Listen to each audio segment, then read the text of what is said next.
যে নারী জিকিরের সাথে ঘর ঝাড়ু দেয় আল্লাহ পাক তাকে কাবা ঘর ঝাড়ু দেওয়ার সওয়াব দান করেন। ইসলামে এর সত্যতা কতটুকু? কালো ছাড়া ভিন্ন রঙের বোরকা পড়লে কি গুনাহ হবে? নামাজের সময় আঙ্গুল নাড়ানোর বিধান কি? আমি নামাজ পড়ি কিন্তু শয়তান আমাকে অতিরিক্ত খারাপ স্বপ্ন দেখায়, এ ব্যাপারে আমাকে কিছু পরামর্শ দিন। নামাজরত ব্যক্তির কতটুকু সামনে দিয়ে মানুষ চলাচল করতে পারবে? প্রসবের পর পবিত্র হওয়ার সুন্নাহসম্মত পদ্ধতি কি? আমি আমার স্ত্রী থেকে অনেক দূরে থাকি, এতে কি তার প্রতি অবিচার হচ্ছে? সৌদি আরব থেকে কখনো ছুটিতে বাংলাদেশে গেলে কি কসর নামাজ আদায় করতে হবে? আজকে একজন লোককে দেখলাম সিগারেট খেয়ে ওযু না করেই মসজিদে গিয়ে নামাজ পড়ছেন। সিগারেট খেয়ে ওযু না করে নামাজ পড়া কি জায়েজ হবে?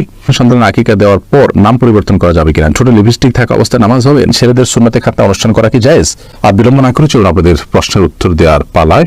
গাজী হাবিবুর রহমান আপনি লিখেছেন, সন্তানের আকিকা দেওয়ার পর নাম পরিবর্তন করা যাবে কিনা? যাবে, কোনো অসুবিধা নাই। আকিকা দেওয়ার পরও যদি নামের ভিতরে খারাপ কোনো অর্থ থাকে সে নাম পরিবর্তন করতে পারবেন।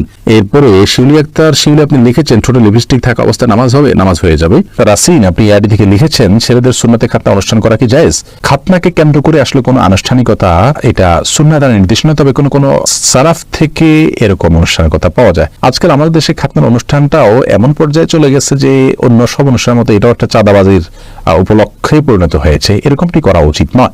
নাকিব খান আপনি লিখেছেন, প্রসবের পর পবিত্র হওয়ার সুন্নাহসম্মত পদ্ধতি কি? প্রসবের ছিটা গায়ে বা কাপড়ে লাগলে করণীয় কি? পেশাব বসে করবেন যাতে করে পেশাবের ছিটা গায়ে না লাগে, এবং যদি গায়ে লেগে যায় এবং ছিটাগুলো হয় যে সুইয়ের আগাতে যে পরিমাণ পানি থাকে ওই পরিমাণ ছোট ছোট ছিটা, তাহলে সেক্ষেত্রে অসুবিধা নাই। তারপরেও আপনি সম্ভব হলেও জায়গাটা ধুয়ে ফেলবেন বা মুছে ফেলবেন। ধুয়ে ফেলাই উচিত, ধোয়ার কিছু না থাকলে আপনি বিকল্প হিসেবে মুছে ফেলবেন। কারণ নবী সাল্লাল্লাহু আলাইহি ওয়াসাল্লাম বলেছেন, ইসতানজিহুল বল, তোমরা পেশাব থেকে পবিত্র থাকো, ফাইন্না আম্মাতা আযাবুল কবর মিনহু, বেশিরভাগ আযাবের কবর হয়ে থাকে এই পেশাব থেকে পবিত্র না থাকার কারণে। বিধায় এটি আমাদের করা উচিত এবং চেষ্টা থাকা উচিত। আব্দুল্লাহ মামুন আপনি লিখেছেন, সৌদি আরব থেকে কখনো ছুটিতে বাংলাদেশে গেলে কি কসর নামাজ আদায় করতে হবে? না, বাংলাদেশে আপনার নিজস্ব বাড়ি রয়েছে, ঠিকানা রয়েছে, সে জায়গায় আসলে আপনার কসর করবেন না। সৌদি আরবে আপনি বসবাস করছেন, সেটাও আপনার একটা ঠিকানা, আবার আপনি বাংলাদেশে এসেছেন, সেটাও আপনার ঠিকানা। একজন মানুষের একাধিক নিজস্ব ঠিকানা থাকতে পারে, বিধায় সেই নিজস্ব ঠিকানায় গেলে আপনি পুরো নামাজ পড়বেন, কসর পড়বেন না। বিধায় সৌদি থেকে দেশে আসলে কসর পড়বেন না।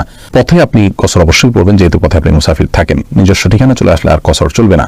আপনি হাসান চৌধুরী আপনি লিখেছেন, আমি নামাজ পড়ি কিন্তু শয়তান আমাকে অতিরিক্ত খারাপ স্বপ্ন দেখায়, এ ব্যাপারে আমাকে কিছু পরামর্শ দিন। সংক্ষেপে আমরা বলছি, আপনি যদি খারাপ স্বপ্ন দেখার পর ঘুম ভেঙে যায় তাহলে বাম দিকে 3 বার থুতু ফেলবেন। সে থুতুটা হবে আলতো ভাবে, জাস্ট সুইয়ের আগে যে পানি থাকে এরকম পরিমাণে থুতু আপনি পাওয়া ফেলবেন 3 বার, এবং আমানতু বিল্লাহি ওয়া রাসূলিহি এরকম আপনি দোয়া পড়বেন, এবং যদি সম্ভব হয় উঠে ওযু করে 2 রাকাত নামাজ পড়বেন, এবং যে কাজে থাকেন সেই কাজ পরিবর্তন করে ফেলবেন। এই কাজগুলো হলো মোটামুটি আপনার আমার করণীয় যদি দুঃস্বপ্ন দেখি আমরা তখন।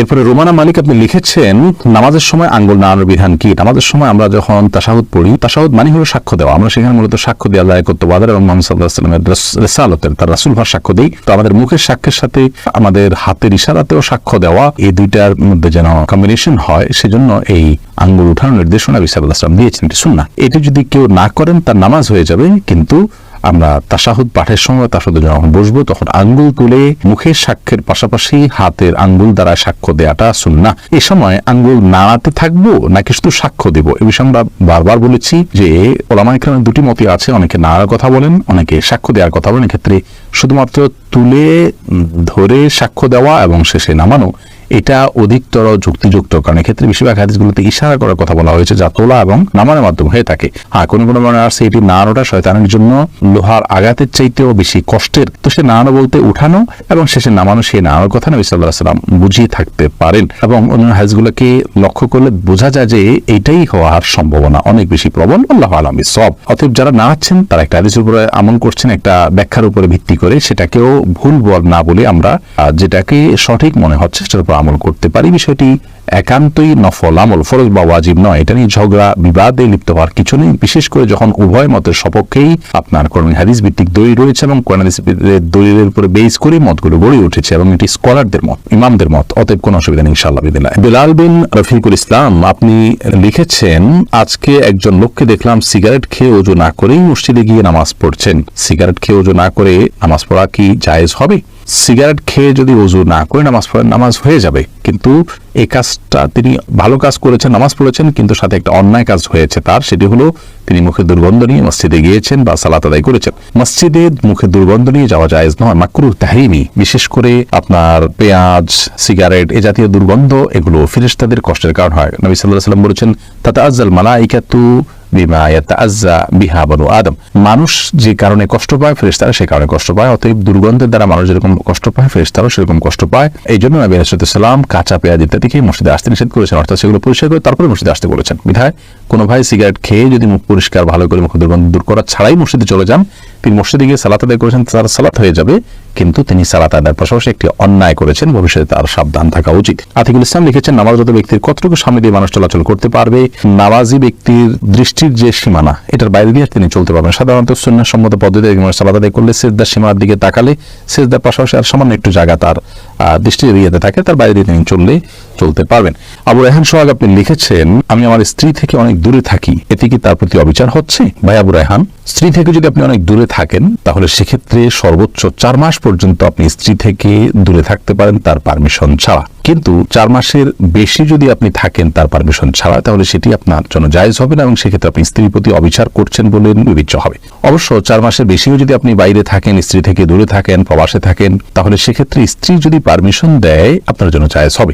স্ত্রী যদি আপনার জন্য অনুমোদন করে যে হ্যাঁ ঠিক আছে আমি সবর করব, আমার আব্রুকে আমি রক্ষা করে চলবো এবং আমাদের কল্যাণার্থে আপনি থাকছেন বাইরে বা দূরে, তো সেটি তিনি যদি মেনে নেন তাহলে আপনার জন্য জায়েজ হবে। তার মানে আপনি বাইরে থাকতে হলে দীর্ঘ সময় পর্যন্ত আপনাকে সংশ্লিষ্ট দেশের ভিসা যেরকম নিতে হবে, আপনার নিজের দেশ থেকে যেরকম ক্লিয়ারেন্স নিতে হবে, একইভাবে আপনার স্ত্রী থেকেও ভিসা বা অনুমোদন নিতে হবে যদি আপনি বিবাহিত হয়ে থাকেন। বিষয়টি আমাদের অনেক ভাইয়ের আসে বা বিবেচনা করেন। আমি অনেক প্রবাসীর কথা জানি যাদের স্ত্রীগণ অভিযোগ করেন যে আমার স্বামী শুধু টাকার জন্য পয়সার জন্য বাহিরে পড়ে থাকেন, আমি চাই না সে সেখানে এত দীর্ঘ সময় পড়ে থাকুন, টাকার লোভে তিনি সেখান থেকে আসতে পারেন না। এই কাজগুলো অত্যন্ত গর্হিত। হ্যাঁ, স্ত্রী যদি অনুমোদন করে তাহলে সেক্ষেত্রে সেটি জায়েজ আছে। নবী করিম সাল্লাল্লাহু আলাইহি ওয়াসাল্লাম বুখারী হাদিসে বলেছেন, ওয়াইন্না লিজাওজিকা আলাইকা হাক্কা, নিশ্চয়ই তোমার জীবন সঙ্গীর অধিকার রয়েছে তোমার প্রতি, অতএব তার হক তার অধিকার পূরণ করতে হবে। আফরোজা ইসলাম লিখেছেন, কালো ছাড়া ভিন্ন রঙের বোরকা পরলে কি গুনাহ হবে? না, গুনাহ হবে না। আপনি এমন বোরকা পরবেন বা এমন পোশাক পরবেন যেই পোশাক অন্য পরপুরুষের দৃষ্টিকে আপনার দিকে খুব বেশি আকৃষ্ট না করে, খুব বেশি চাকচিক্যপূর্ণ না হয়, এরকম পোশাক পরবেন। সেটা কালো হওয়াটা এখন আবশ্যক নয়, তবে খুব বেশি আকর্ষণীয় এবং খুব বেশি অন্যের দৃষ্টিকে কাটতে পারে এরকম যেন না হয় সেদিকটা খেয়াল করবেন। সাদা হতে পারে, কালো ছাড়া অন্য কোনো সাধারণ যে কালারগুলো আছে যেগুলো খুব বেশি অন্যের দৃষ্টিকে আকৃষ্ট করে এমন না, এরকম কালার হতে পারে। ফাতেমাতুজ জোহরা আপনি লিখেছেন, যে নারী জিকিরের সাথে ঘর ঝাড়ু দেয় আল্লাহ পাক তাকে কাবা ঘর ঝাড়ু দেওয়ার সওয়াব দান করেন, ইসলামে এর সত্যতা কতটুকু? বোন, এটি একান্তই একটি মন গড়া উক্তি, কারণ হাদিসে এরকম কোন উক্তি আছে বলে আমাদের জানা নেই। সন্দেহাতীত ভাবে কোন নারী কিংবা পুরুষ তিনি তার নিজের কাজের ফাঁকে ফাঁকে যখন আল্লাহর জিকির করবেন, আল্লাহর স্মরণ করবেন, তখন সেই কাজটি অনেক বেশি বরকতময় হবে, কল্যাণকর হবে। তিনি তার সময়টাকে কাজে লাগাচ্ছেন, তিনি জাকিরিনদের মধ্যে শামিল হচ্ছেন, যে জাকিরিনদের প্রশংসা আল্লাহ তাআলা কোরআনে কারিমে বলেছেন, তাদের জন্য জান্নাতের প্রস্তুত আল্লাহ তাআলা করে রেখেছেন। ওয়াযাকিরিন ওয়াযাকিরাত ওয়াযাকিরিন আল্লাহ কাসীরান ওয়াযাকিরাত, যারা বেশি বেশি আল্লাহ তাআলা জিকির করে সেই নারী পুরুষের প্রশংসা আল্লাহ তাআলা করেছেন, তাদের জন্য পুরস্কার ঘোষণা করেছেন জান্নাতের। অতএব তিনি তাদের অন্তর্ভুক্ত এবং এটি একজন মুসলমানের জন্য খুবই ভালো দিক সন্দেহাতীত ভাবে। কিন্তু তার মানে এই নয় যে এই কাজ করলে কাবাঘর ঝাড়ু দেওয়ার তৌফিক হবে।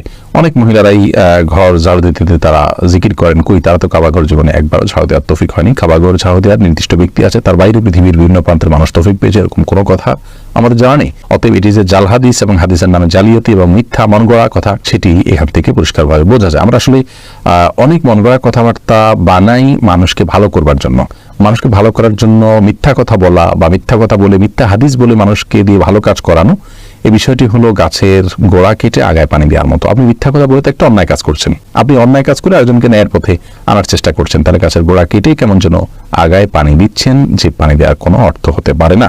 আগে গোড়া সংরক্ষণ করুন, এরপরে পানি দিবেন কোথায় না দিবেন সেটা পরের প্রশ্ন।